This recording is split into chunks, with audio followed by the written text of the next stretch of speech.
स्वागत है मित्रों हमारे चैनल दलित चेतना और दलित महिला कहानीकार में। पुस्तक की लेखिका हैं डॉक्टर सरोजनी वेडंगी। चलिए पुस्तक का आनंद लेते हैं। हीरा के साहस को देखकर अन्य गांव वालों की चेतना भी जागृत होती है और वे हीरा का साथ देकर ठाकुर के आदमियों की खूब पिटाई करते हैं। जमुना सुमेर सिंह का पुरुषत्व ही काट डालती है। लेखिका ने स्पष्ट किया है कि दलित महिलाओं ने शारीरिक शोषण का यह बदला समाज के लिए एक सीख समान है। पिता का संकट बेटी विकास के लिए वरदान साबित हुआ।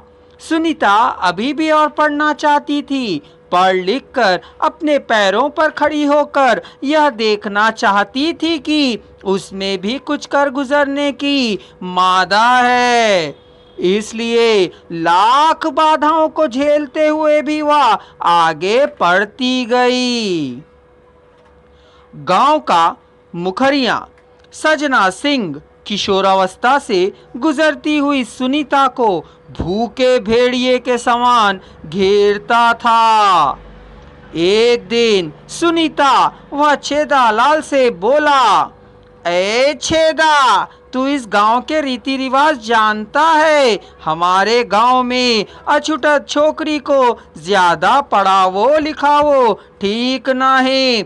इसलिए हम तो के समझात हैं कि तू जल्द अपनी छोकरी के हाथ पीले कर दे। प्रतिचयनित कहानियों में प्रतिपादित सामाजिक स्थिति। हमारे समाज में निम्न वर्ग के मजदूरों की स्थिति को बहुत मार्मिक ढंग से लेखिका कावेरी ने अपनी कहानी सुमंगली में चित्रित किया है। सुगिया का कोई घर नहीं ना है। होश संभालने के बाद वह खुद को ठेकेदार की रखैल के रूप में ही जानती थी। वहीं काम करने वाले बिल्डिंग में सोना और बिल्डिंग का एलिमेंट होने पर सड़क पर सोना, यही सुगिया जैसे अन्यों की नियति थी। सोना के लिए भाग गलीच लगा कमरा कहाँ नसीब होता।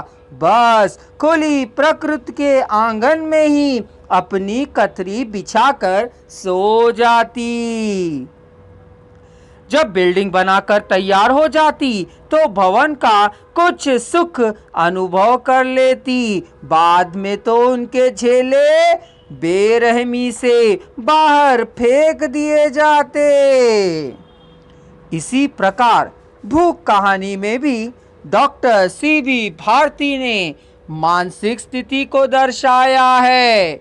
लेखिका ने आदिवासी वातावरण को चित्रित करते हुए लिखा है, बेगार के लिए प्रताड़ित किए जाते आदिवासी लोग, चारों तरफ दूर दूर तक फैला अंधविश्वास, पढ़ाई लिखाई का अभाव, चिकित्सा के बदले टोना टोटका, टीकू ठेकेदारों की भूखी कामुक नजरें, पूरे काम के बदल कमतर मजदूरी, शारीरिक शोषण, मेट और ठेकेदारों की गाली गलौज और बदतमीजियां, बेवजह की डांट डपट और मारपीट।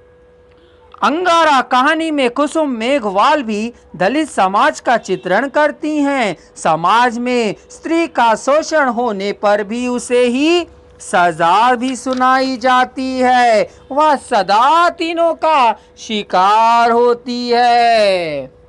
उसे बस ताने ही सुनने को मिलते हैं, जैसे छिनाल कैसी कूदती फिरती थी अपनी जवानी बताने को। अगर आप संपूर्ण वॉइस को एक ही साथ सुनना चाहते हैं तो डिस्क्रिप्शन बॉक्स में दिए जा रहे लिंक को क्लिक कर लीजिए।